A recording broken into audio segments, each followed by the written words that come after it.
Hello, welcome to the Pint podcast, where our patters pish, but our pints aren't. To introduce ourselves, I'm Caden, and I am joined by my co-host, Dino. Hi, hello. Welcome to episode 9, one off of the big milestone 10, Hi, mate. which will be a special one actually. But Yes. I'm here. I've just taken my tinny out of the fridge. Do you want to tell us what's the main topic? The main topic today will be memes and how it has affected culture, and we will also give a few examples of what memes that were really good to us, whether it's just funny or it was just a good era of memes. Yeah. And I also have a tinny here, not quite alcohol. Nice wee pineapple beverage. Ooh. Cheeky. Okay. Would you like to start us off? I will. Should we go over examples, or should we just go talk about memes in general? It's up to yourself. I'll talk about memes a bit. So, memes in general they've existed for ages, but I feel like the term just came about during the 2010s, and it's just to talk about like popular culture in the format of like images and clips and stuff that people share online. Mm-hmm. That's essentially what a meme is, and it's almost like a fad at this point, because these memes, like a month or so after they're like being produced, they sort of die unless they stay within you, like a special place in your heart, like such of the examples we have on our notes here. But I believe memes affect culture so much now that I don't think you can like go on any social media platform with people our age and not see memes. Like, nobody speaks to each other properly. They say stuff like sus. They say stuff like all these terminology that you'd see in memes. It's just I just wonder how it's gonna like continue as the years go on, because you have memes in the 2010s like the troll face. You've got like Augusto or whatever it's called. It's like a pretty simple, pretty mild, and then you come to 2015, and it's a lot of the humor starts heading towards an offensive manner. Like there's some 9/11 jokes and sort of like that. There's a lot of like even now. You get some stuff that's just deep fried. Yeah, it's like, what was it? Microwave goes, like that sort of stuff. Like, you get some really like stupid stuff. It means nothing. That's kind of the point of it. Like, a lot of these memes are put together nowadays just to get a rile, just to see a reaction. Just stupidly. So that, like, so it could make absolutely no sense. It could just be random sounds, you know. Like, it's not even particularly funny, but I think yesterday a few others were speaking about a Reddit, subreddit called Bone Apple Tea, and all the examples, like people saying stuff wrong. Like, this guy's got a shovel for shoveling it, and it's just shuffle. Like an iPod shuffle. You've got like, oh mate, I've got my doctor says I've got anime, and the guy's like, anime? Do you mean anemia? No, anime, you fucking idiot. Stuff like that. It's like, it's not funny. It's not like playing words or anything. It's just misunderstanding. And that's what memes have sort of become now. And I think to start us off in examples that we really liked, just because whether it's just really funny or some that make sense. To start off, some that will make sense from like a context point of view is the Spider-Man pointing at himself meme. So like, the image of that originated from the 60s cartoon of Spider-Man pointing at himself. I don't know the context for that scene, actually. I don't know who is like, who's who, what's happening? Is it Chameleon? Is Chameleon like hiding himself as Spider-Man? I don't know. But I find it funny because the context, that sort of meme is still used now, but not as often as you'd like, is reaction images to like. So like, I can't even think of an example for the Spider-Man one, but let's say somebody's doing something that's too eerily like another person on Twitter. They'll use that image, they'll crop the face of one person on the other Spider-Man, and the other person's face on the second Spider-Man, and that'll be the context for that meme. Yeah. And those sort of memes go about a bit. where if it meets the context of the image, all the person needs to do then is grab a person's face and staple it onto that meme, and then it'll be funny. It makes sense, but it's not exactly like smart. Yeah. I do find it funny. That's one of my Like, people get examples. really inventive with that one as well. Like, I've seen Yeah. tons where there's like tons of different Spider-Mans rather than just the original two. Like actually, it's a good thing you start saying more about that because now that I think about it, it became so much of a meme that in Into the Spider-Verse, the after credit for that Yeah. film is literally Spider-Man 2099 and Miguel O'Hara being put into a universe of the 60s Spider-Man cartoon, and he's the Spider-Man pointing at the other Spider-Man. I'm like, that's just genius. That is like one of the most creative ways I've seen an after credit go. Aye. But Top comedy. it is. Oh, it's good. It's crazy though how like memes have affected culture, because there's times where you can go to the cinema and like they might make a reference to memes, or in some cases, if you go to say for example, you went to see Endgame, right, when that came out, and you're just watching through it, nice and casual. It gets at that point where you see certain scenes and you think, oh, that's gonna be memed. You just know. Or if you're watching a film that's been out for Yeah. ages, and you know there's people have made a meme from a scene, so you're like, oh, I think this is it. Oh, that was the bit, you know. I think my favorite one from Endgame. There's so many from Endgame actually. That's a really good example of those sort of Impossible. memes. Like, I think my favorite one is Hulk coming over to Ant-Man with an extra taco and gives him his extra taco. Yeah. Or glorious. just anything with Hulk because he's like, I can only see this as a win. So like, oh, he's just, oh, I love Bruce Banner Hulk in that one. But I think the first sort of meme I was wanting to mention was it's like one of the original ones, and it's Rick Roll, right? Yeah. And yeah, like that came about way early into meme culture, you know, back when it was like the troll face and all that, and I still love it. I think it's hilarious, and it is one of those ones that has lived ages. It's still occasionally used here and there, but yeah, just the basis of like pranking people on the internet to be clicking on like links and stuff, right? That'll interest them. Only for the hyperlink to lead you to the music video for Rick Astley. It's been one that's been used so many times, and people have over the years people have been catching on to them. So like, oh, you know, got to be careful. This isn't a Rick roll and whatnot. So they'll be trying to be more creative in catching people out. So they could.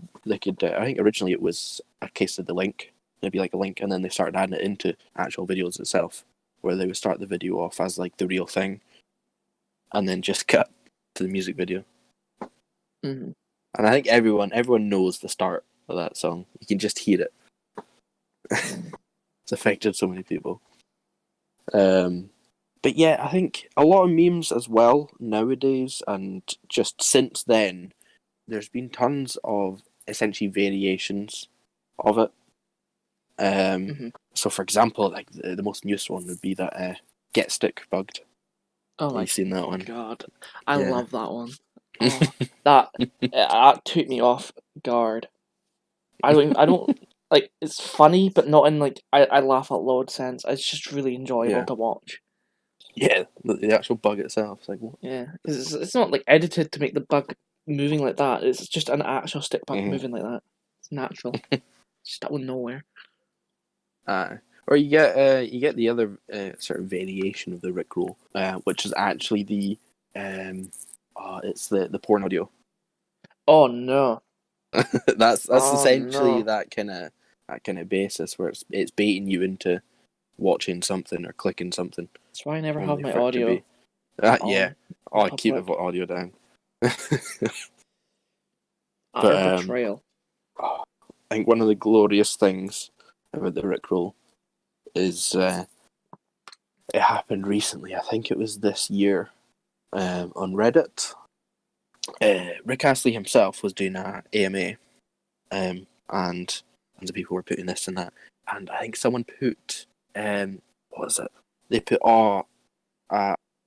so happy about this, blah blah blah. I met you back in this thingy, and it was like there was a hyperlink, which was meant to be a photo of like him meeting Rick Astley at the concert or whatever.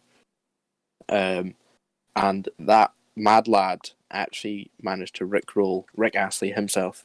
And Rick Astley just commented and he was like, "Well done." That is one of the oldest one. Mm-hmm. Oh, and then there's also the troll music. Yes. Trolls being like one of the oldest meme words. Apart from its actual like use of words for like, you know, the mythological creature trolls. Yeah.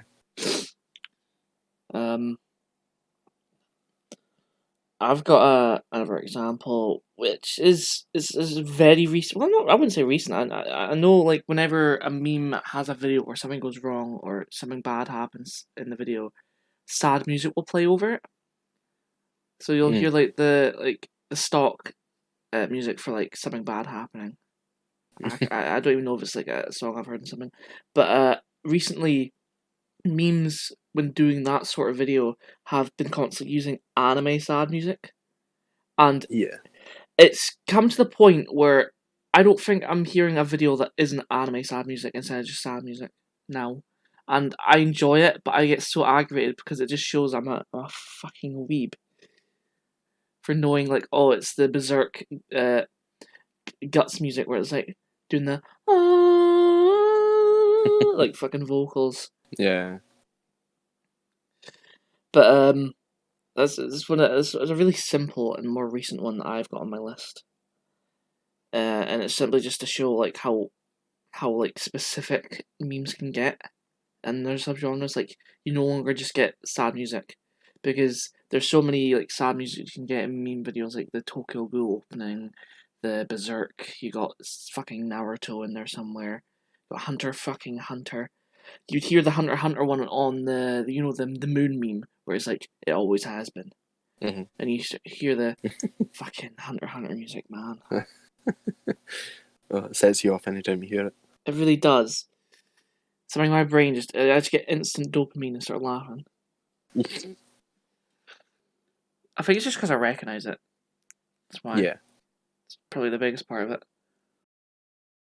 Aye, that's the most recent one on my list. I've got a. It's not too recent. It's been a good few years now, I think. Since, but I was going to mention the "We Are Number One" with Stefan Karl and from Lazy Town, wasn't it? And yeah, like that.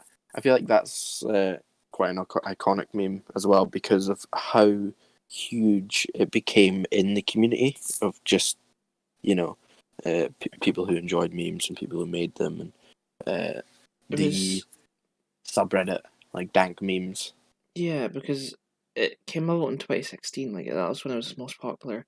And to be fair, 2016 was really well known in the memes during that time. Yes. As having music videos for like its memes and shit like that. So you'd like have from the Lorax like I Just Want to Be Free or whatever it's called. You know the one where it's got meme to shit. Like basically any given song, it would have been a meme in 2016.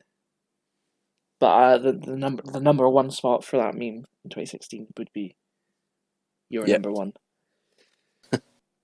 It was great as well because I think it started with like, so essentially you had this song that was from Lazy Town, right?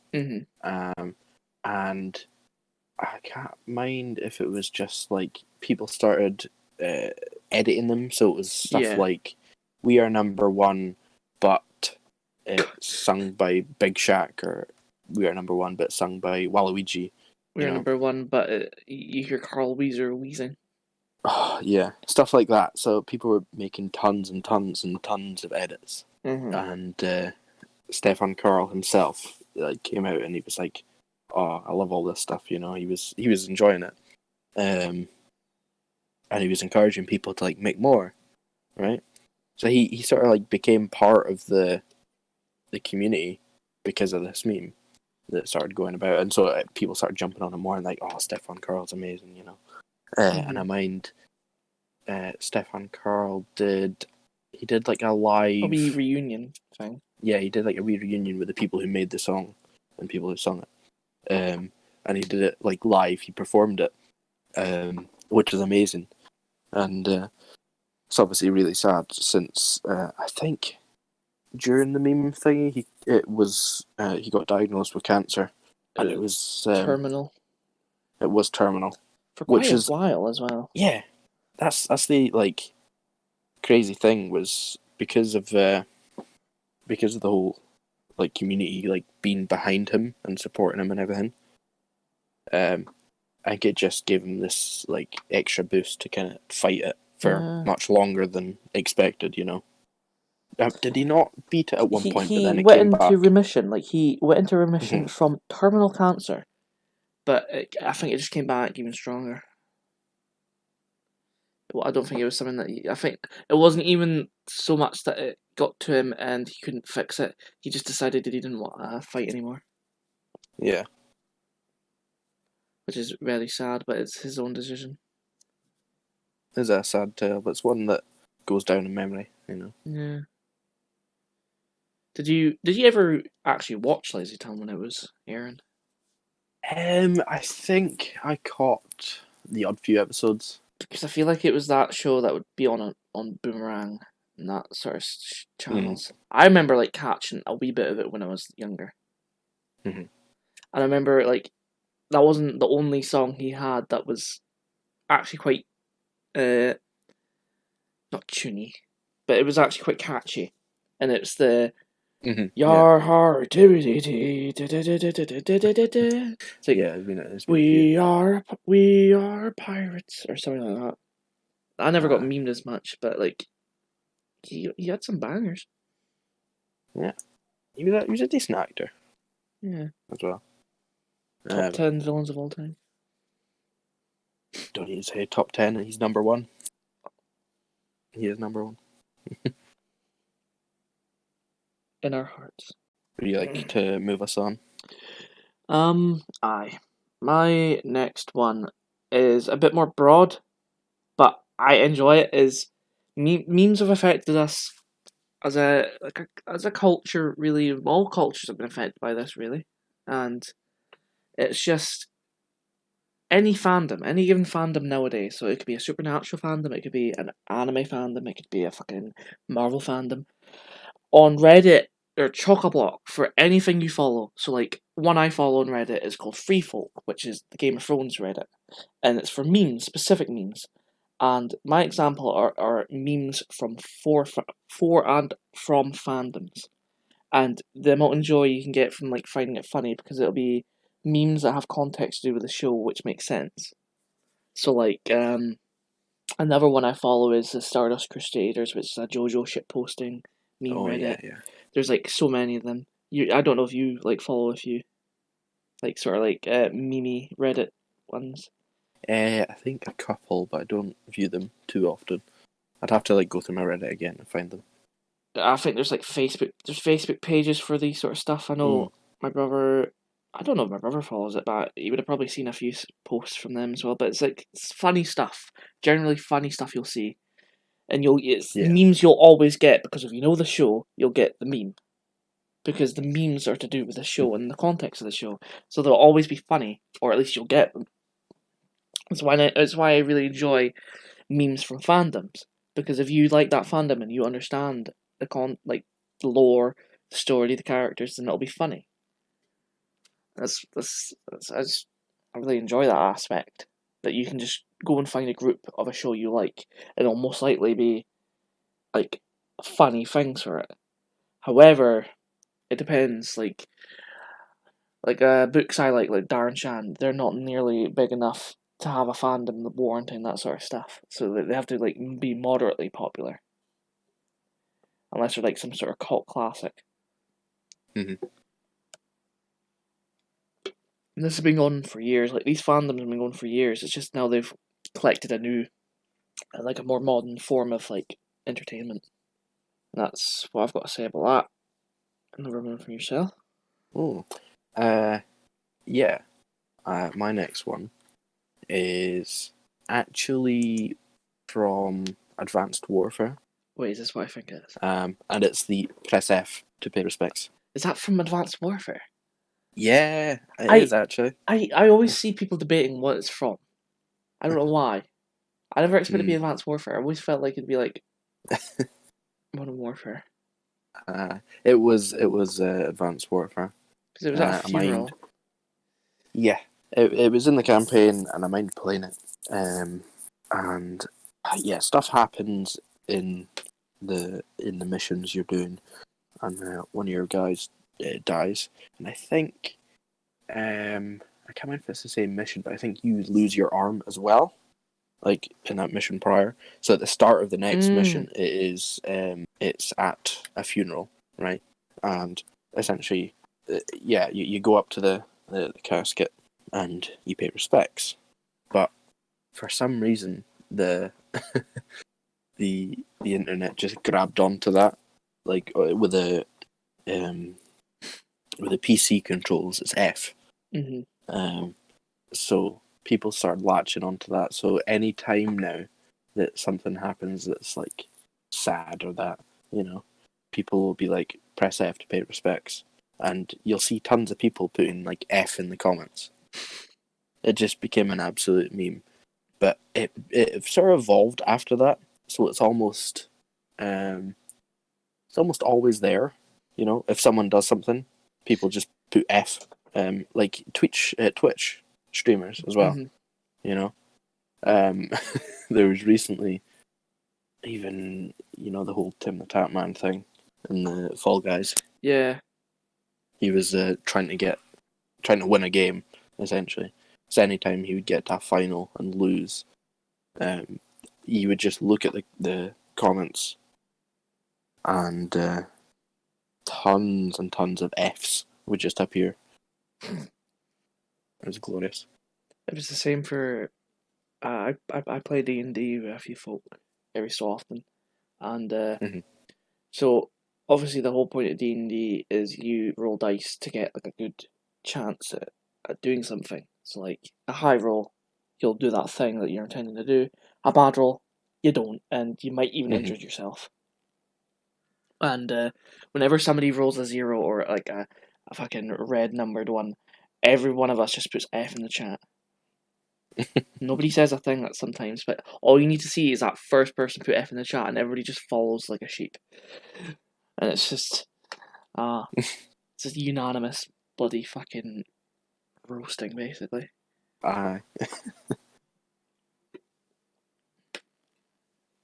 It's a good one, actually. That's a really good meme. Yeah, it's just quite crazy how it's become almost a expected thing, that people put. Because even people that don't even know its origin nor use PC will use it. Yeah. That's how weird. It is pretty weird. It's like why would there's actually really weird shitterism. It's like I don't know why people are saying F, but I'll use it. It's like no. F in the chat, boys. Fuck's sake. Have you got one more?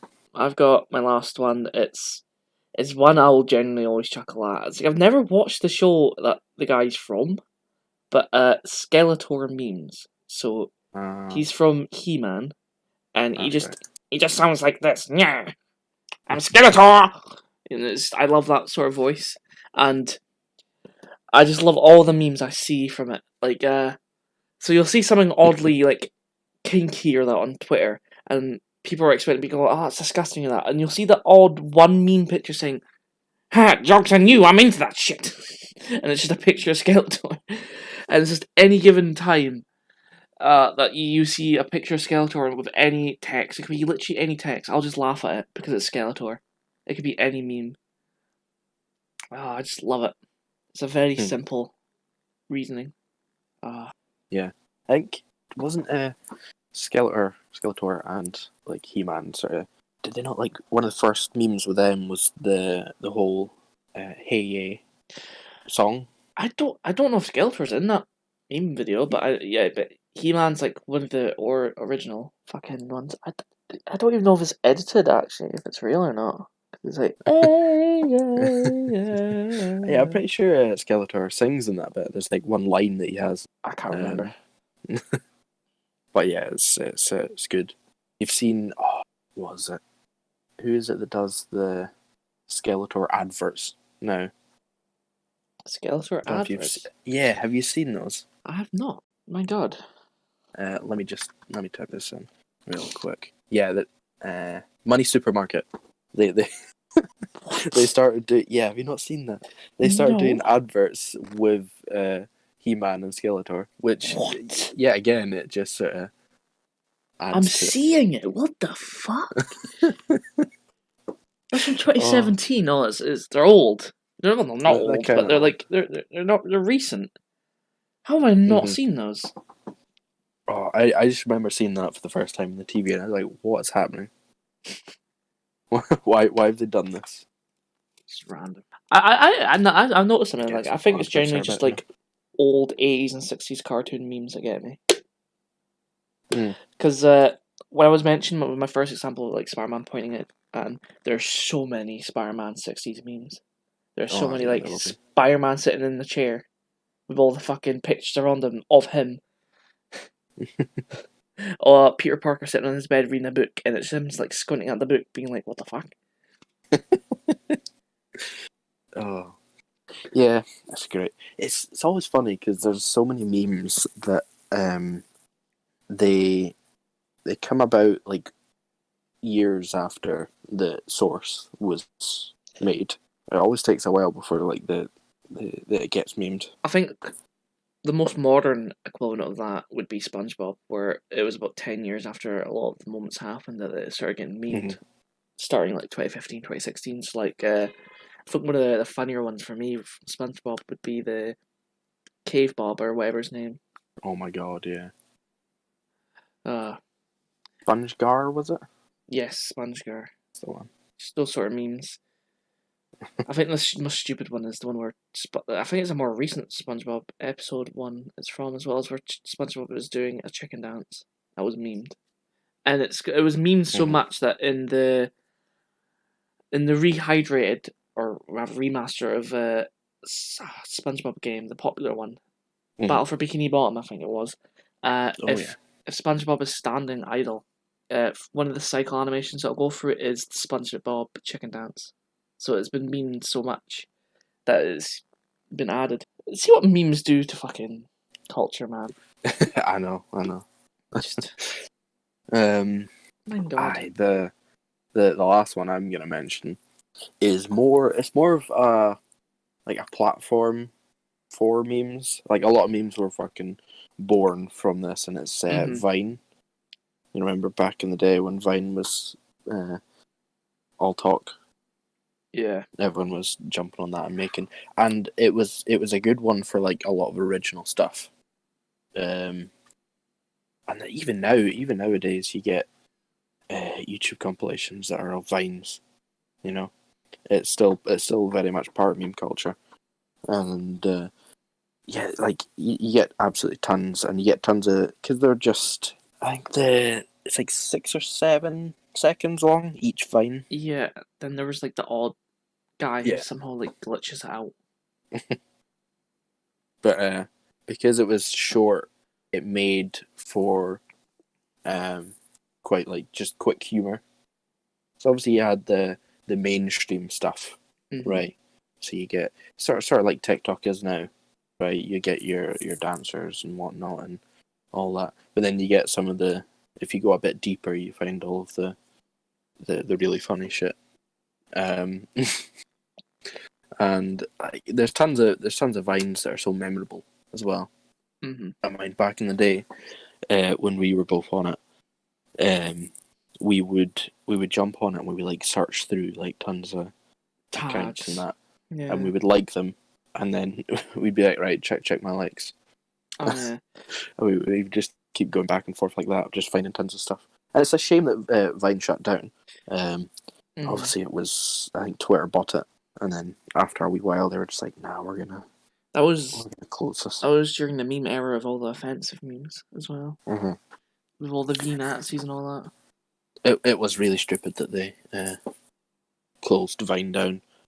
Yeah. There was always going to be a replacer, like no matter how long it took, there was always going to be a replacer, and there was talks of Vine 2 happening. It took ages, but I think one of the creators did come out with that Bite, I think it was, but that was just nowhere near it. Didn't touch it because at all. I didn't get off the ground really. No, because it was pretty much still a beta at that point, because it didn't even have like a good search or tag feature. Like if you want to find something specific, you'd have to make sure it's like somebody's like a channel or a profile that's based for that. So if I want to find like good edits, or I'll say like I want to see Marvel stuff, you have to be lucky and find a Marvel profile. You can't just type in Marvel as a tag. There's no tags on Byte, or at least I don't know now, because it never got popular. Because now it's TikTok. Or before that, it was Musically. Yeah, like Musically turned into TikTok, and that has been the replacer, right? Yeah. Obviously, you still get the really cringy shit that a lot of people will talk about, But it is one of those platforms now that if you dig deep enough, you can find some actual gold, some gems. Ironically enough, we find those gems like finding them. Twitter. Even you get a lot of people that'll, yeah, exactly. They'll make their way off of TikTok and onto other platforms. The duet features useful. The duet feature for making stuff funny has been turned into a reaction feature at this point. Because you see all those ones of like the guys reacting to somebody cooking something or doing something, and they go, "No, no, no! Don't do that! Stop it! Stop it!" It's like they're not duetting at that point. It's just like using it as a reactionary standpoint. Yeah, I suppose people just have to get creative with it. Yeah, gotta make do with what they got. Like mind the what is it, the guy that has the tube and he makes the lion sound. Oh my god. That's offensive, man. That is very Is offensive. it like we're not going to talk about that, but are you sure? I think it's funny. If you want.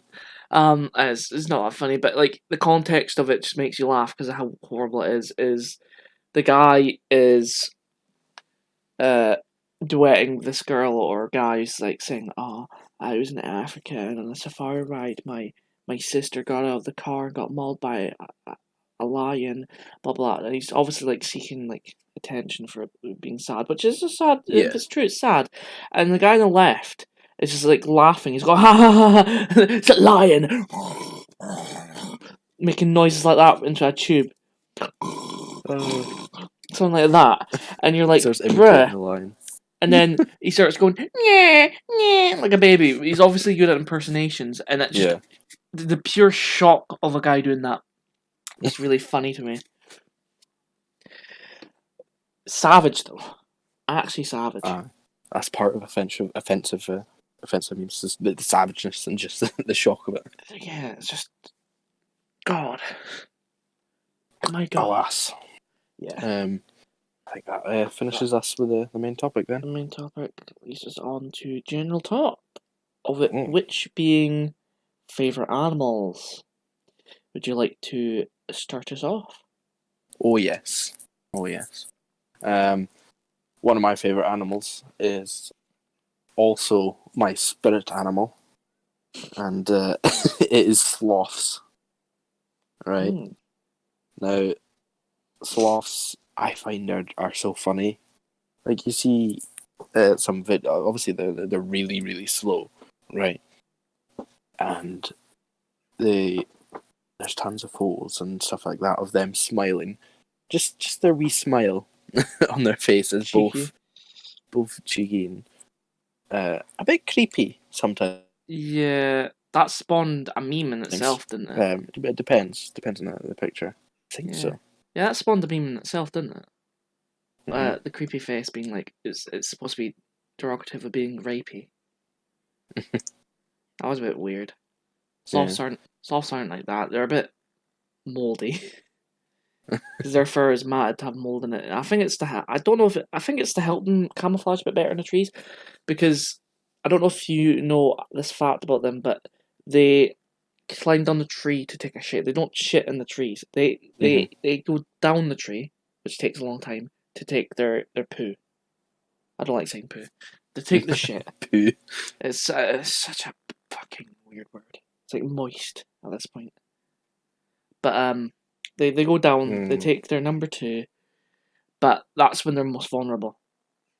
So their chances of them dying at that point is their highest fatality rate is when they're going to the toilet, and it's sort of sad. Because I always have that like innate fear of somebody like coming in and like shooting me or like taking me hostage as I'm taking a dump or something. You're like you're most vulnerable. But yeah, seen baby sloths as well. They're so cute. Oh my god! I find. Like, have you heard the sound they make? Yes. Oh my god, it's so good. I love it. Yeah. Yeah, it's like, yeah.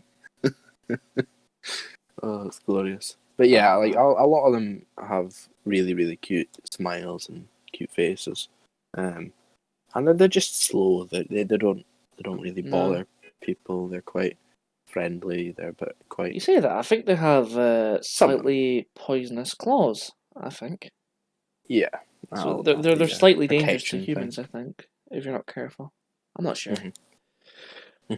There's what was it? Have you seen it's a really good video of the guy's helping the sloth cross the road. Yes, I've seen that. And it turns around when it's on the tree and reacts to it. It's sort of like waves. Yeah. That's amazing. Glorious. Yeah, that's my first animal. Oh. Well, my introductory animal is my favourite animal of all time. I love its symbolism, I love its use in media. Well, it's not really used in media a lot, but like, is wolves. I adore wolves. Whenever I go to write a character, whenever I think of what the main character's gonna be like, or what I want them to be like, I always think their animal's gonna be a wolf, so I want them to be stoic. I want them to be like this loner or person who gets along well with others, sort of like a loyalty thing, which is indicative of wolves. It's what I called myself, like my Minecraft profile name was like Lone Wolf something. I always liked wolves, so like wolves. I don't even know where it originated. I don't even know why I liked wolves so much. There's nothing I remember watching that made me just suddenly go, I really like wolves. I think I just seen a picture of them and I was like, my favourite animal. I like dogs. These are bigger dogs that are dangerous. And when I went to a wildlife park, and one of the main attractions I went there for was they had a shit ton of wolves. And I remember taking pictures of them and just seeing them play around, and it's just, I love them. Wouldn't want to get near them unless, like, you know, I had one from when I was young and I trained it, and I would have to be a professional, like. But they're quite dangerous. It's the same with any other animal. Like, my mother likes tigers, but she would never go like near one. It's dangerous. They're incredibly loyal. They're incredibly like. Oh. I think they're most known for having alphas. I think, or something of that virtue. I think that's like their point. There's even a film called Alpha and Omega. It's not a good film. But their howl as well is so amazing. Oh yeah, it is. I'm trying to think of things to say about wolves, but I just generally like them. There should be more wolf content. Like them. Why? Because you're Team Jacob, aren't you? From when I was of a young age, of 11, I did quite like Team Jacob. Wolves. I like werewolves as well. Yeah. Yeah. So you got them in Harry Potter, you got them in Twilight. Fuck, what else are there? Demonata, as I mentioned last week with Lord Loss. Yes. Wolves in that. Maybe it's just the whole loyalty factor with my enemies, like that sort of thing. Type pack. What I'm trying to say is, I want more wolf media, please. Oh, Fenrir! How could I forget Fenrir? Fenrir in Norse mythology. Yeah, Norse mythology. Yes.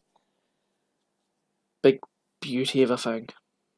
There's a lot of like wolves and other stuff I've seen, but there's more like Japanese orientated, like okami, which is wolf in Japanese.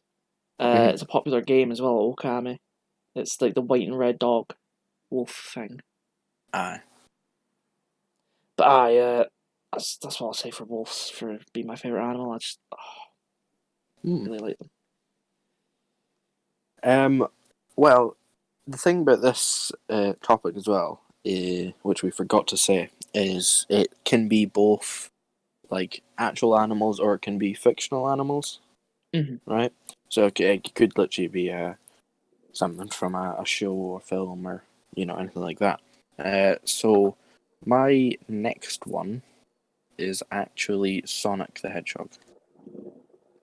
Oh, Right. the Mobean And the reason I'm himself. picking Sonic is like I obviously grew up playing. I grew up playing Sonic, the early games, because I had the Sega Mega Drive way back. So I was always playing Sonic 1, 2, and 3, and I adored those games for many reasons. But it wasn't like just that. Like I've seen some episodes of like cartoons that they've done. I'm pretty sure, or they've had games on like the DS. There was one I played on the DS. Oh, is it the pirate And one? just think so, yeah. Even the most recent one I played, most recent Sonic game was Forces. yeah, it was Forces, wasn't it? Sonic Forces, because it became free to play. Yeah. On PlayStation with the Plus. Yeah. And despite all the criticism, I actually enjoyed it. I think part of my inner Sonic fan sort of came out, and I just enjoyed it, Ironic, seeing But as the people who really criticize the games are the diehard fans. I know. Maybe a bit loose with their criticisms, I think. But just the way Sonic acts, he's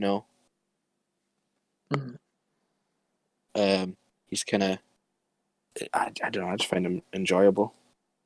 He's quite a cheeky lad. There's obviously different portrayals that are slightly different, especially with the voice actors and that. Steve Urkel. But yeah, there's something about him, and he's just really cool, I think. Just absolutely. I think I didn't play much of the games when I growing up. I think I was like the opposite to you, where else I was mainly indoctrinated to the cartoons and shows than I was. Even like there was a few like movie versions before the live action one, and I enjoyed Sonic. Yeah, I forgot about the film that came out recently. Oh. That, oh my god! Don't get me started on the goddamn. I still need to see it as well. The original trailer for that. Oh my Remember god! how bad the design the was for human Sonic? teeth. Oh my god! Human He didn't teeth, have gloves, but his hands were white. That was awful. He had like muscular arms and legs. Like what the fuck? Since then, since the remodel and since the film came out, I actually really enjoyed the film. I thought it was a solid, fun film. And what was also great about it was the attention to like putting in Easter eggs and stuff like that. To I feel like littered. I feel like that's a given nowadays with anything that's to do with a franchise that's been incorporated from something made years ago. Like if you make a film, you have to have Easter eggs in it. It's like the pro status quo at this point. Yeah. But like his portrayal in that film, he's quite what's the word? Hyperactive in that. Just to sort of, I've heard symbolize what he's like. how heard that rapid he is. he's more like a child, if anything, in that film. He seems Yeah, like he's a really bit like young. that. Hmm, But I enjoyed it. I thought it was okay, good. that's good. I need to What have you watch it. got? Uh, my second one is the Spinosaurus. Something I mentioned way back in the episode about trilogies. Mentioned Jurassic Park Yeah. 3, why I liked it so much. Because Spinosaurus is my favourite dinosaur. One of my favourite animals. And I don't know if, like, some people might not consider dinosaurs animals, but I think as long as it's a living being, it's sort of an animal. Like, I don't know what, like, you can count like a bird as an animal. You can count a dinosaur. Mm-hmm. And the reason I like Spinosaurus so much is pretty simple. It's just it's it was apparently more lethal than a T Rex. I really like the spine. I really like how it's got like this like long like maw. It's just like Mm-hmm. it looks dangerous. It looks menacing. Like T Rex just got wee short arms. It's got like longer arms that can actually grab. It's sort of like semi aquatic. I'm like, oh, everything about this screams like what is a really like menacing dinosaur. And there's not many like if it was to make a reappearance in anything like a movie, I would like to see it in the final movie of the trilogy for Jurassic World again. I wouldn't mind seeing it. That's all I've got to say about the Spinosaurus. I just really like the design of it. Yeah, it's quite cool. Pretty much going to be the reason for most of these picks, apart from a few show-based Yeah. ones. Another one for Uh, yourself? Aye. My next one is from COD Ghosts. And it is Riley. Riley the dog. Oh, aye. And Riley was I think he's a German Shepherd. And I'm quite like a dog person myself. Like I do love dogs. I mean, it's a lot of people will, It's I think it's a majority of people will like dogs, but out of like all the breeds in that, German Shepherd's one of the ones that I tend to really like. So the fact that Riley is a German Shepherd as well, I thought was really cool.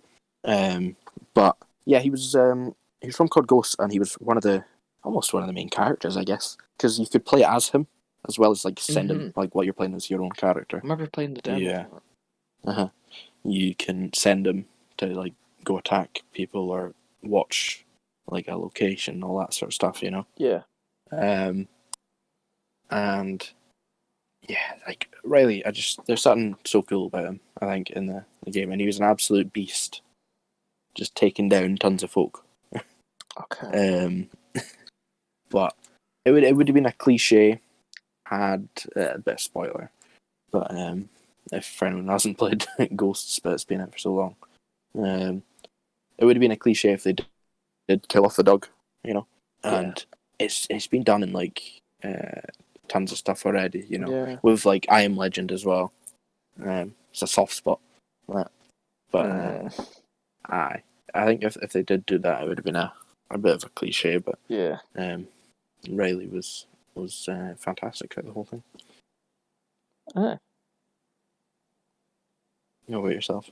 Yeah, again, it's another one just based off how they look. I really like this shark, and it's a whale shark, and their whole species they're still carnivorous, but they don't have any teeth. So they're one of these sort of sharks that are carnivorous through the same way a whale is. Hence, whale shark is it just like swallows fish whole. It's massive. I think it's the biggest living shark currently.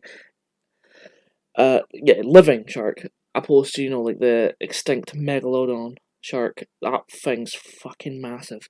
But whale sharks are pretty massive. I think it's like they can be like twice the size of a human. They're pretty big, and I love them. They're like I think you can swim with them, and they're quite nice to you. At least from my know, I think that sometimes they'll try and swallow you, and if they can't, they just swim near you. I just really like them. Like I first found them from One Piece. One of the fishman from One Piece was based on a whale shark, and I seen the animal that they could summon whale sharks, and I seen what they were. So I looked them up, and I seen a documentary on them, and they're just really nice animals. I really like whale sharks.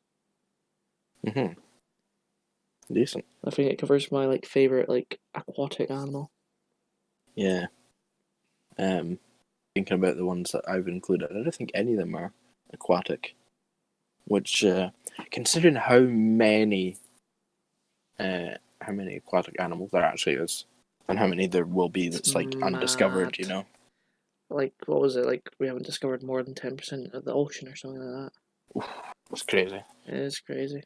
Like you see the I can't remember what the name of the show is, but with David Attenborough, I think he does one of them.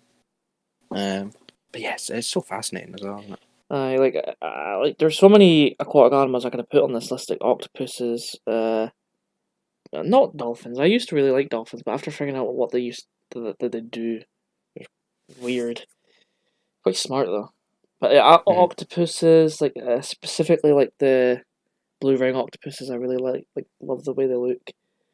I was going to include owls on this list as like my flying animal, but I think I'll leave them out for my other two slots. Well, I will mention my next one, which is the Siberian tiger. Which, I find tigers are so like cool. And between like all the different breeds, obviously you get the Bengal tiger, right, or Bengal. I can't quite mind how you pronounce it, but you get that breed, and I think between them, I think the Siberian tiger just looks more. I think they're bigger, aren't they? Yeah, they are much bigger. They're bigger. Like they're much more sort of like not beefy. Beefy's not the word. I like, think they look bigger quite... as well because Siberian they're more in the snow, and so they got thicker fur as well. Yeah. That's probably not it, but it's probably a factor in it. Oh, because you got South Chinese, you got Malayan. When you see photos, and they're just so like just glorious. Yeah. There's just something so glorious about them, and I was close to picking white tiger actually. So it was. I was just close between the white tiger and the Siberian tiger. But yeah, just the color of tigers. I think it's everyone knows, and the tiger pattern as well. It's just. I always think they've been stripped from their glorious title of King of the Jungle from lions. One of the top. Yeah. It's like fucking lions aren't even in the jungle. Get the fuck. Oh, I know. But yeah, it's similar to lions. They're like the sort of power, and the presence is just something to behold. They're kind of cute, in like in a kind of like maul you to death kind of way. Yeah, like a maul you to death way. They're kind of cute. I think that's just simply because they're cubs. Yeah, I'll play with a cub, not a full grown one. Well, you do see like some zookeepers and that. They're quite. I think friendly, but wouldn't go near one. I think my favorite big cat are cheetahs. I always like how sleek they look, and they're fucking fast. Absolutely rapid. Just fucking near. But my next one is the cat from Puss in Boots, called Puss in Boots, and he's I'm pretty sure he's voiced by the guy who stars in Spy Kids to Die. But I just really like him. Like his introduction in Shrek 2 is amazing. Yeah, he's been contracted to take down Shrek, and he ends up befriending him instead, and he became so popular that he even got his own movie, and that movie's really good as well. And it's just like he's a cat who's got like this like Spanish aura about him. He's got a wee sword. He's a cat who's literally in boots. He's got a wee hat, and just the way he fights, he's really like skilled in combat. He's really funny. It's like I really like the dynamic he has with Shrek as well. Way more than Donkey has with Shrek actually. That's why I like Shrek 2 a lot. But I just think he's one of the best animals in fiction. Because even in the Puss in Boots movie, the way he treats, he seemed treated as like this very big ladies' man as well. And it's just funny to see him going into a bar and ordering milk instead of like a shot of tequila. He just takes a shot of milk. The accent. There's just so much. There's an accent. He's like pure Spanish energy to him. It's funny as well because in the films he's quite feisty, but then you've got the eyes. Yes, like if he wants to convince you to do something for him, he'll give you the eyes. He brings down his hat, and all you see is eyes. And then straight after he'll like attack. Mm-hmm. Oh yeah, he did that when he first met him, and then he decided to he attacked Shrek, and he went through his pants, and he was going through Shrek's clothes. And then later in the film was a really good moment for him when he's telling Shrek to go ahead, and he starts taking on the knights by himself. Sort of self-sacrifice. He's just a really enjoyable character. Mm-hmm. How about you? Is this your last one? Yes, this will be my last one. And for my last pick, it is also a Siberian, but this time it's a Siberian Husky. Like as I mentioned, I do enjoy dogs, and the thing with Huskies is like they're kind of like they're sort of in between, like your regular dogs and your wolves. There's a bit of similarities to that, but there's part of that is just how cool they look. I think they've got really really thick fur, and they're quite big as well. There's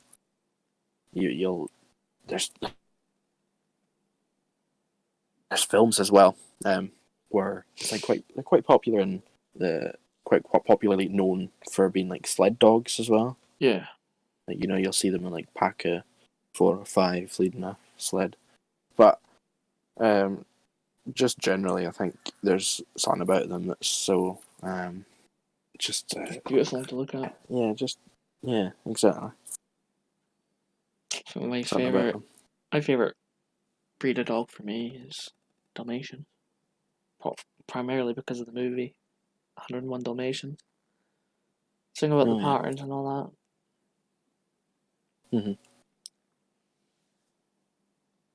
It's a good pick. But, dogs in general are just fucking amazing. Yeah. You've got to treat them right. If you don't, you're a cunt. Or Hansen. My last one is Remy from Ratatouille. And he is a rat. For some reason, a lot of people confuse his name being Ratatouille because that's the film's name. Don't understand what is a fucking stupid assumption that he'd be called a Ratatouille. But Ratatouille itself being the dish he makes in the film. I really like Remy a lot because he's a character with a passion. He gets through that passion despite discrimination he gets from his family, despite his size, despite fucking humans wanting to kill him, and even though he sees that happening, he decides against it. Yeah, against just abandoning Linguini, the guy who helps him. He finds a way to cook through Linguini via pulling his hair, and though it takes a while to learn, he eventually masters getting linguine to cook. And I just genuinely enjoyed his his troubles for the film.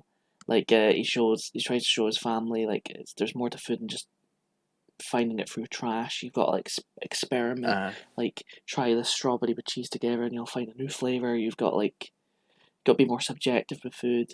He doesn't want and the whole point with his family is that he's got a good nose, so that's how he finds poisonous food. But his true functionality for that nose is finding the best way for food dynamics to go together.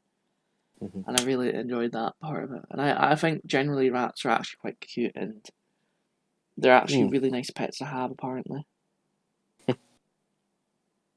And that finishes off for favourite animals. Aye, and our next topic is collections that you'd like to have. So you could have a collection already, but you want to expand on it, or it could be something absolutely fresh. What's your first one? My first one is pretty fresh, but I got my first of it in 2015 from Black Ops 3, and they are steelbooks. It's just something about owning a disc-oriented thing with its container being a steelbook. There's something nice that it's got a good pattern in it. Yeah. So my one start, I've got a wee collection to my left here on a stand. Got about 5 of them, I think. Yeah. Oh wait, no, I've got more than 5. I've got 1, 2, 3, 4, 5, 6, 7. I've got 7 of them. No, I've got 8. I've got 8 of them. Fucking hell. But I've got quite a few I want to build on it. So I've got Spider-Man, the games one. I've got I won't rattle through them all, but I've got Transformers. I've got the Joker. I've got Jurassic Worlds one. And I just genuinely like holding them, looking at them. Yeah. It feels like they're a special thing to own. They're a bit more expensive. They're a tad bit more expensive. Yeah, they're sleek, and it's a collection I would like to expand upon way more. It's just a bit expensive. Most steelbooks for DVDs and that, if you're to buy, not a lot of them are Blu-rays anymore. They primarily go for 4K DVDs, which are 30 quid. I'm like, oof. Yeah. Is it worth it? If it's a particular one that stands out to me, like the Joker one and the Spider-Man Far From Home one, I think the Far From Home one's one of my favourite ones. Has one of the best designs. Because the reason they're so good to look at is normal DVDs and game disc boxes normally have the back of it tells you about the movie, the front of it has the 18 on it. Whereas these steelbooks won't. It's all about the art on it. Yeah. That's particularly why I want that collection. I really enjoy having steelbooks, and I hope to expand them. How about you? Oh, steelbooks are fantastic. If you hadn't mentioned them yourself, I think I would have been tempted. Aye. And yeah, I think I've got quite a few steelbooks myself. I don't think I have any film steelbooks. I think all mine are from games.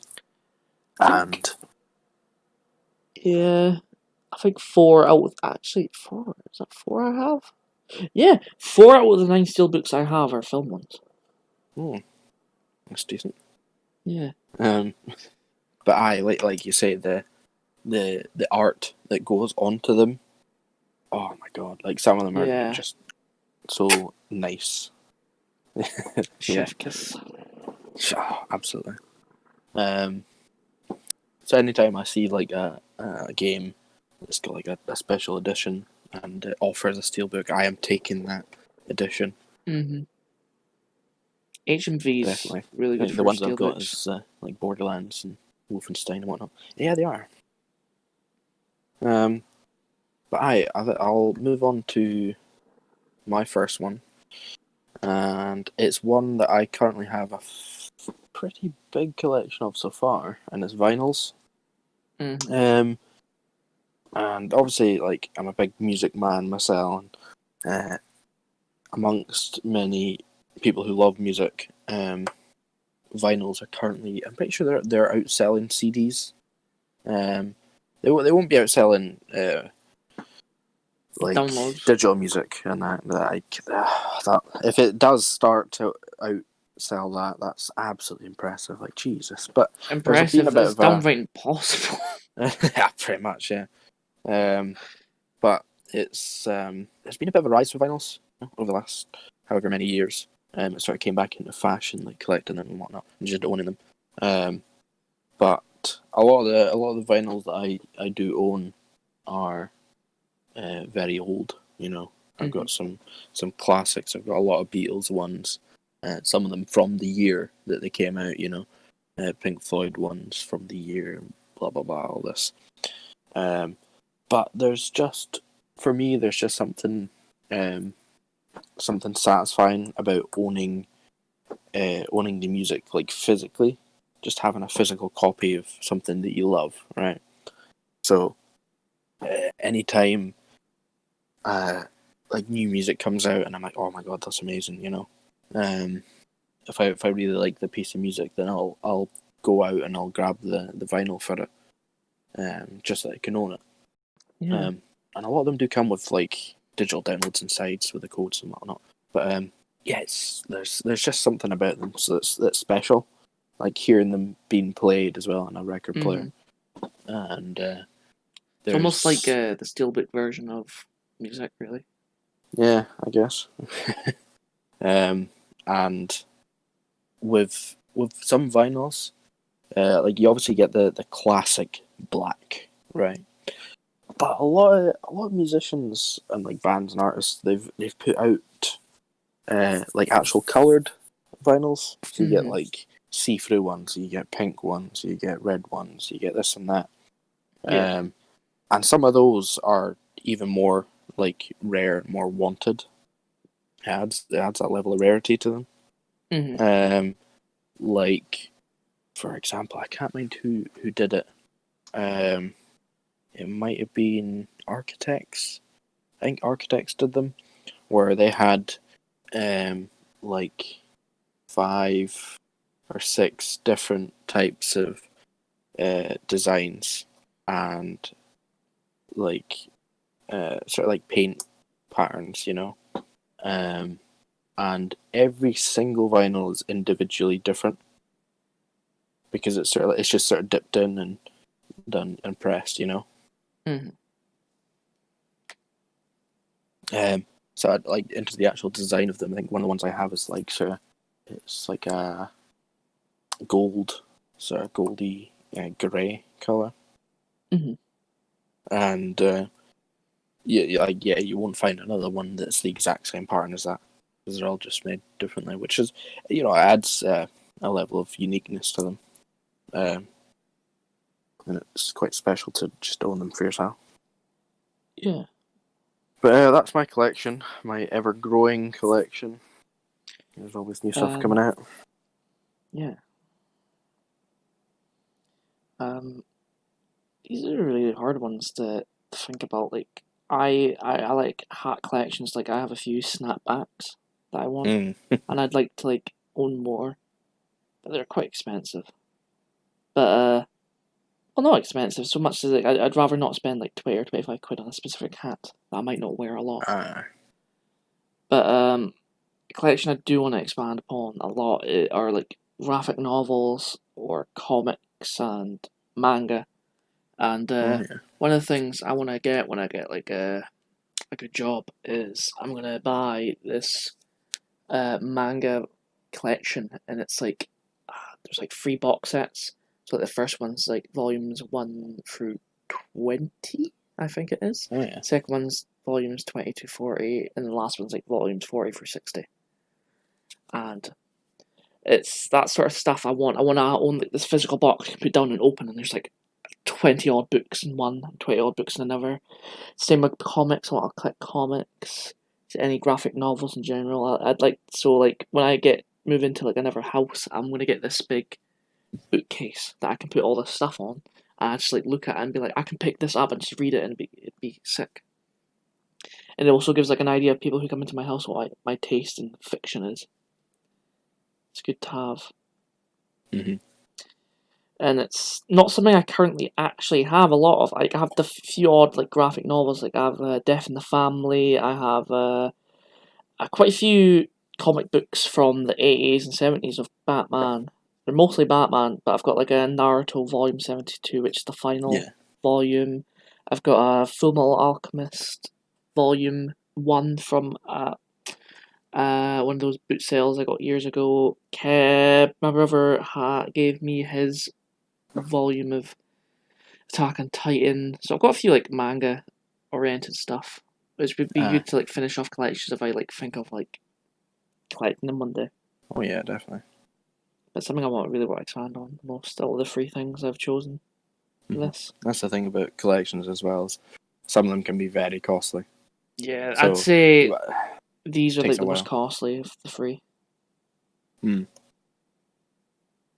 me, at least. Well, maybe steelbooks would be if I get like a shit ton of them. But like, if I want to get like a proper collection of like a series like Walking Dead, I think for the whole series is a good like £150 for the Walking Dead. Entirety of it. So much. Yeah, be worth it though. Oof, definitely. You know how you mentioned the hats thing. There's been two collections that I've had in the past, but I've like gone off them and I don't really own them anymore, or don't own as much as I do. I had the flat caps, like the sort of new era flat cap hats, and I had a wee collection myself as well. Like I had one in pretty much most colours, you know. And I even had one custom made that had DD, my initials, on the side of it. Which I still own that one. But I've gotten rid of so many of them because I don't really wear them anymore. They're sort of a bit out of fashion just now. And like I've even got one of the what is it? Yankee ones. Yankee with a brim. I got one of those flat caps. Oh, with a brim. I don't know if I could defile it and take the brim off just for the meme, but I've had that collection. I'll take the brim. I'll glue it to my forehead. Brim with no Yankee. Yeah. Sake. Anyway, so my second collection that I'm wanting is guitars. Now this is the most expensive one out of my list. I know from family experience that is the case. Oh yeah. But yeah, there's so many. There's absolutely so many. And what's cool about having a collection like this is it can be very personal taste, you know, in terms of like what you're getting. I do own, I think, in terms of ones that are actually mine and not my father's, I think I've got like maybe 8 guitars. Which, you know, to non-musicians and stuff like that sounds like fucking got a fair few.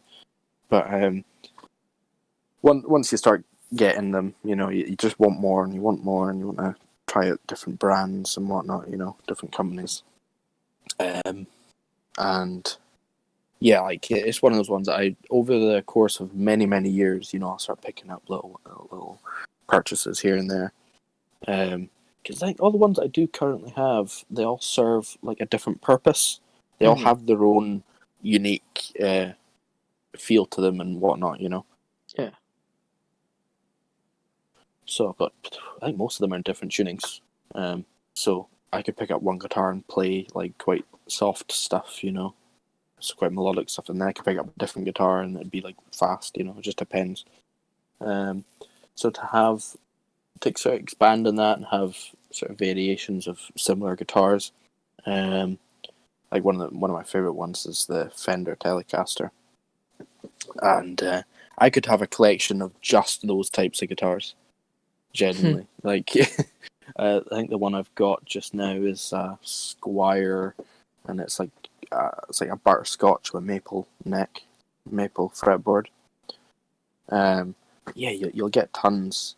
So you could just different variations of that one thing I could do, but a lot of it's down to price and finding the money.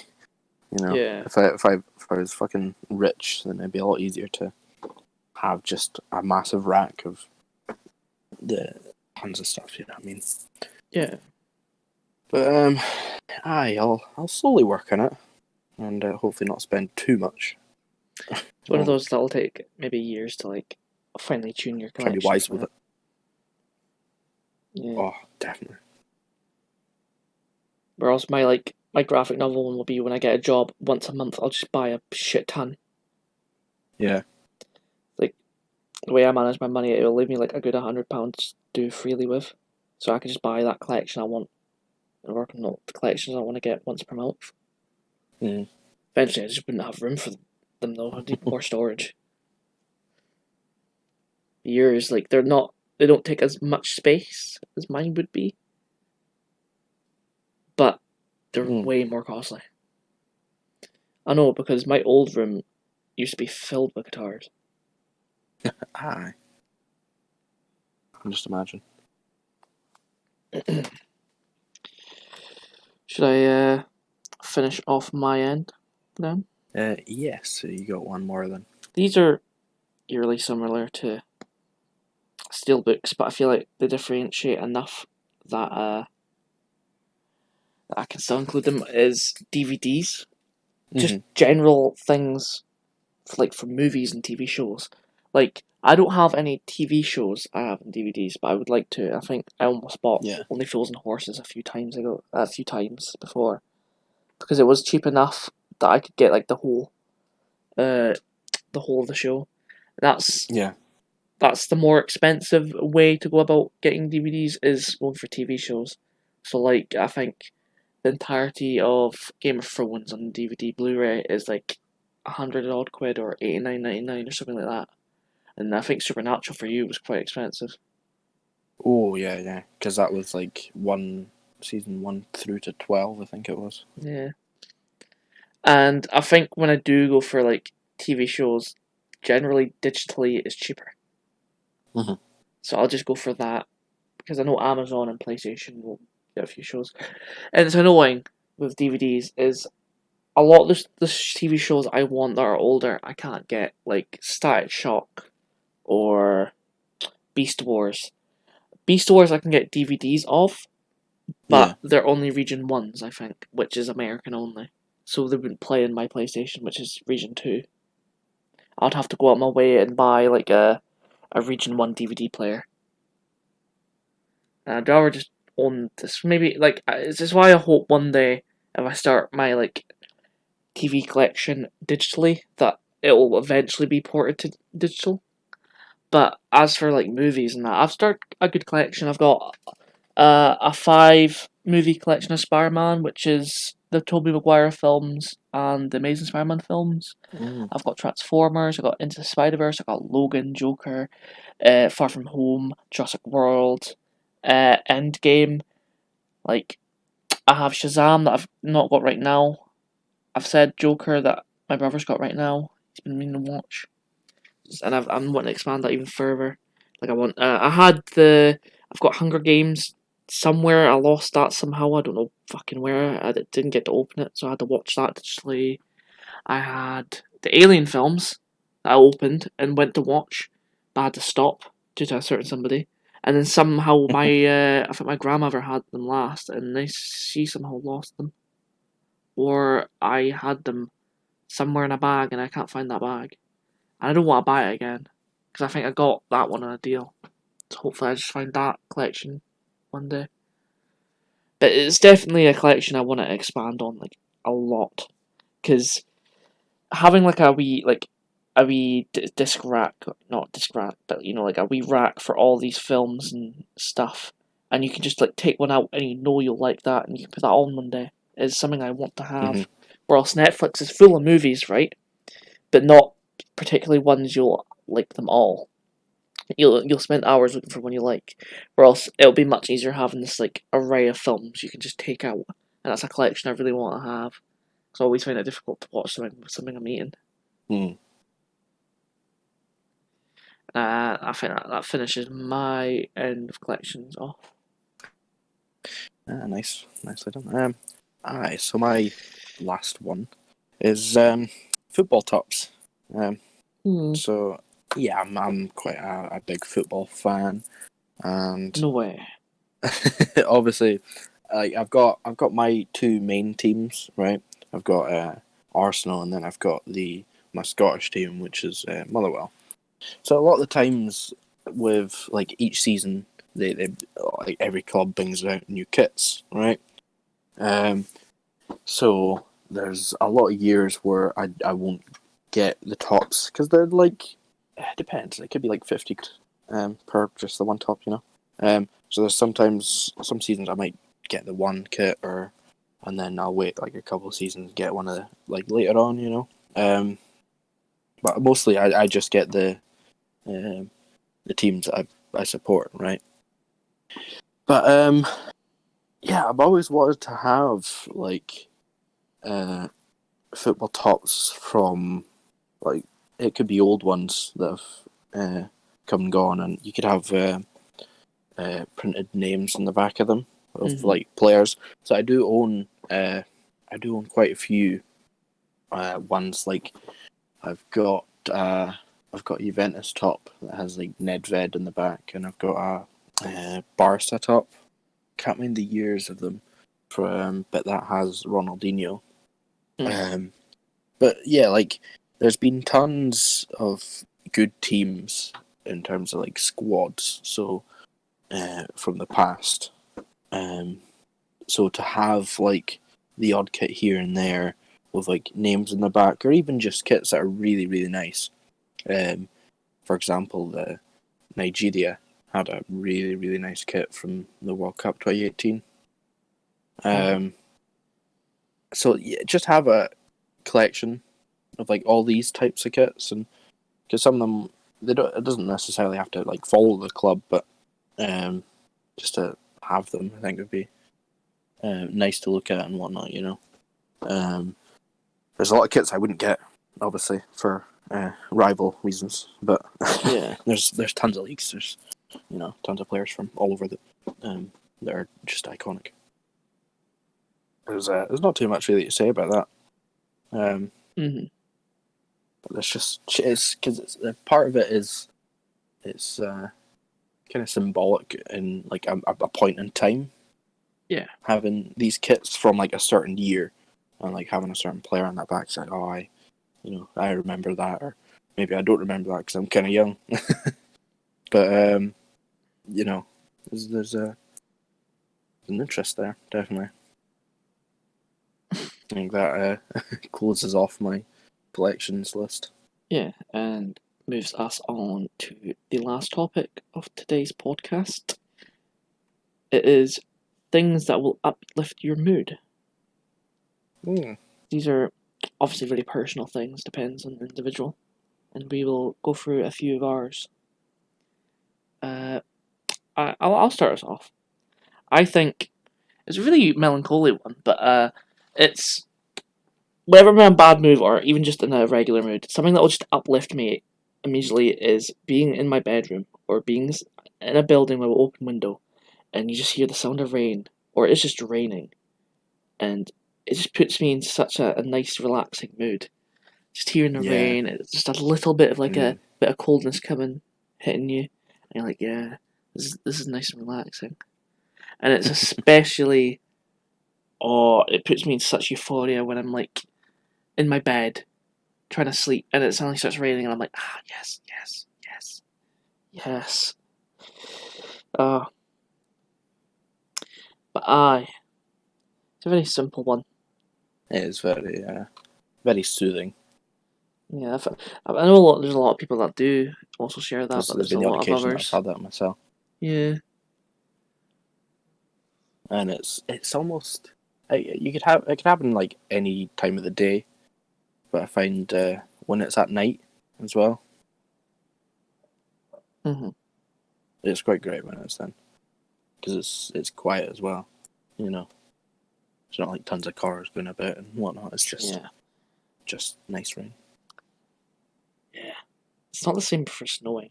Like visually, you can watch snowing, Oh yeah. but raining's just a whole new level of like dreariness. It's a nice dreariness. Mm-hmm. Would you So start us off with yours? yeah, I think the main one for me is always going to be music, and Yeah. music's one that it's especially for a lot of people if you get like an emotional connection with some stuff, right? It can really just change your mood in whatever way you want, really. You know, you could sit there and listen to sad songs even, and it'll put your mood down if you were already in a not so good mood. But yeah, that's the thing. You have to be kind of wary of what you're putting on. Because and a lot of the time, if I'm in a bit of a downer or you know anything like that, I will just chuck on music and I'll chuck on like favorite stuff of mine, absolute like old classics or just anything that is generally got like an uplifting mood, right? Or something that it's something that could be even memorable, like from a certain point in time, like for example, the time, the song by Roddy Ricch, and it's The Box. I do So not. yeah, you will when I mention the story. I'm bad for this. I'm bad for this. You'll literally say any name to me. I literally need to hear it to recognize it. For example, like anytime I chuck on that song, I just remember that time when we were driving back from Tesco, because I think we went to Tesco to grab like munch and juice. Oh my god! And it was the night of the Tyson Fury versus Wilder 2 fight. I was out my nut. And yeah, you're absolutely steaming. And it was me, you, James, and Stephen. Stephen was on driving us. I was the only one. And you were all sober. Oh. Yeah. And it was great because Stephen was like, "Oh, you got a song I'll put on," and I was like, "I got the one." So we just put that on. You're in the back of the car listening to this, absolutely fucked, absolutely rubbered. Just you're like, what am I hearing? So yeah, like anytime I hear that song now, I'll just remember that, and thinking about that just sort of uplifts my mood, So I'm like, oh, that was great. So yeah, like in terms of music to listen to, it could be something that ties to a memory, or it could just be something that's generally uplifting, But listening to music is always one that can sort of zone you out of whatever is going on, and so like if you're needing distracted at the gym while you're doing your workouts, I think for me, mine's metal. It just gets you in that mood. It doesn't uplift me, but it just gets you into that. Gets you hyped. Gets you hyped. Whereas Gorillaz always uplifts my mood. So I know this for a fact because I remember being at a bar called Innis, and I don't know if it was New Year, but it was one of the times we were there, and somebody put it on the jukebox, a bunch of Gorillaz songs, and I just started belting them. And I remember my brother's partner was just like, "I've never seen this side of him. What's going on?" I'm never audible on an album. I wasn't even that drunk. I just Gorillaz came on, and it just brought out another side of me. Yes. Yeah. But another one from yourself. I think one that's always resonated since I was even young is just watching old favorite YouTube videos or like any superbly animated films like Kung Fu Panda, How to Train Your Dragon, or Into the Spider-Verse. It's just like I don't know what to do, or I'm in a bad mood, and I'm like, oh, I've got food, whatever. I'll just stick on a movie that I hold dearly onto me, and it'll uplift my mood. But primarily YouTube videos. So like, one person I always go back to and watch his videos. He still uploads now, and I watch those. Is Jerma. He did these like GTA videos, GTA 4, and it's just shenanigans. Oh, and there's this one video that always gets me laughing. It's a scenario where he's taunting his mate to run him over and kill him. He's like, "You can't kill me. You just can't do it." And it's literally just the guy modding his car to go super fast, and he's just constantly missing Jerma. He cannot hit him for shit, and it goes on for a solid minute or two, and finally the guy misses again, one last time, and out of nowhere an ambulance hits Jerma, and that's what kills him. Fucking ambulance, and that it still ends me. The irony of it. It was not like scripted at all. This was just completely. I just always, just any of his old videos brings my mood up. Just, always uplifting. But that's my second example. Humor's always a good one. Oh, it is. But my second one is actually just going out. So it doesn't necessarily have to be like going out in the piss, although that definitely will. But just generally getting out of the house, I find, especially nowadays with this whole fucking COVID, all the time you're with lockdown and whatnot. It's very just bleh, right? So a lot of the time, or before the fucking COVID hit, I just find going out, getting outside of the house. So it could literally just be going to a friend's house, or it could be going to the pub, or it could be going to the shop, right? It could be absolutely anything. You could just go out for a walk and then come back. But just the whole getting outside your house, I find always uplifts me. Because I don't know what it is about it. But it just means that you're not sat in your house in a rut. You're actually getting yourself to, doing something.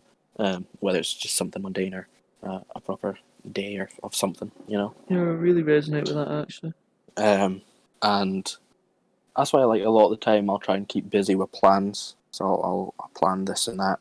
And what also helps with going out is it makes the days where you are chilling out in your house, 100%. doing nothing, it makes those that much better. 100%. Because it feels like a proper rest day, if you know what I mean. Yeah. Rather than you've been in your house for multiple days and it's just another day on that list, Yeah. You keep yourself busy, you go out just for small things even. I think that really helps uplift my mood. Yeah, because I don't know what you do with your schedule for working out, not, but whenever I do like a 5-day on, 2-day off sort of thing, where I hit the gym and swim for 5 days a week, not in order, but like like Fridays and Sundays are my days off. And when I get to those days and I'm just sat there relaxing, and I feel like well rested and stuff, and I don't need to do anything. And then like on the Sundays, I go to the pub quiz, and I'm just relaxing. I'm like, yep, it's just nice relaxing. Don't need to take anything harshly or seriously. It's because there was a point for like a good 4 or 5 months I was just doing nothing in my gaff, just waiting for just nothing, just chilling, and just every game became more boring. Didn't have many people to talk to or friends, and then of course college came about, opened that up. Started going out drinking when I turned 18. It opens up, leaving your house, just go for a walk, opens up an uplifting mood for you. It does. But that actually quite resonates. Yeah, it's good. Yeah, I think a lot of people find that helpful. Unless you're like those like digital music artists that like spend like 12 hours of their day inside and wake up at 2 o'clock. Yeah, the thing about that as well is you obviously get a lot of times where you don't want to go out, or like on the day of you going out, you're like, I don't know if I want to really go out. I don't know if I fancy it, But more often than not, for me anyway, I find that once I am out, then I'm fine. I'm absolutely fine. I get like that with gym. Like I'm like waking up early. I'm like I don't want to go. I want to stay home. Yeah, if you just force yourself a bit, it's worthwhile all the time. Yeah. My last example is petting animals.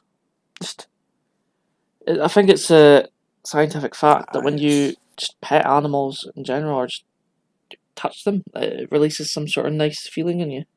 Like a physiological change happens. And obviously petting dogs, you just love it. You love getting a good pet of an animal and just seeing them like open up and being cuddly with you. It just feels really good. It just uplifts your mood. Of course, unless you're allergic to that animal. If you're allergic, that'll just put your mood even down.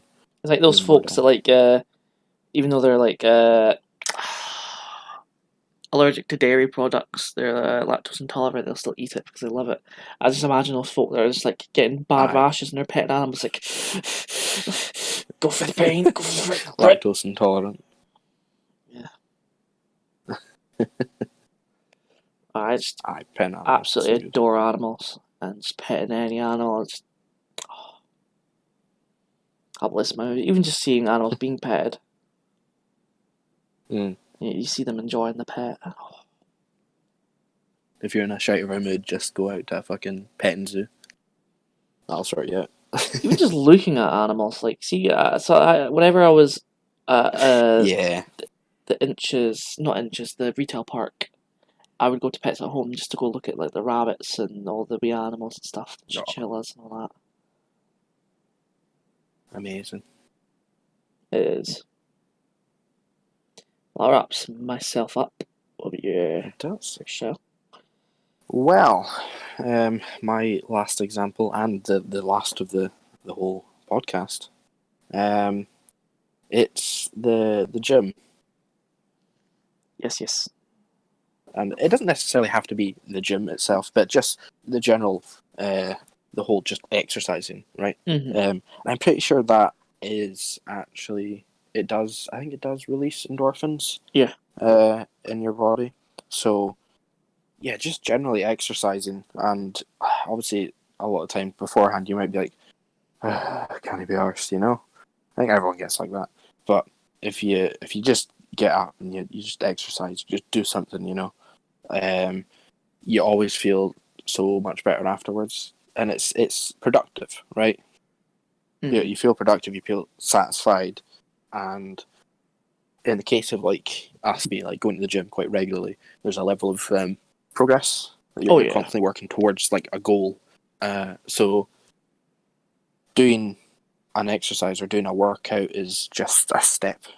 Like you're accomplishing a step, so that in itself is uplifting because you're like, yeah, there we go. Check that off my to-do list for today, you know. I always find that leaves me in a good mood for the rest of the day after I've done. Okay, I wholeheartedly agree with that. You know, the when you're doing like weights and stuff like that, and the next day when like your muscles are like slightly tight, I find that a good feeling. Okay, I fucking overdid it uplifting when I started going back, and I was completely sore for about 3 days, and it wore off. And I went back to the gym and started working again, and it was fine. I think my body just needed to get used to it.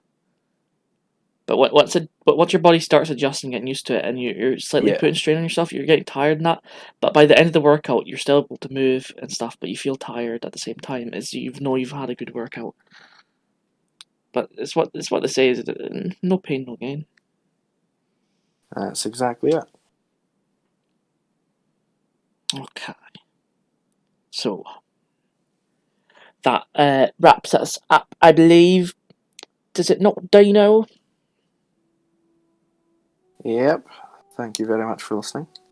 And the next episode shall be quite a special one. Yes, I think it will be. I hope you guys will enjoy it. And farewell. Catch you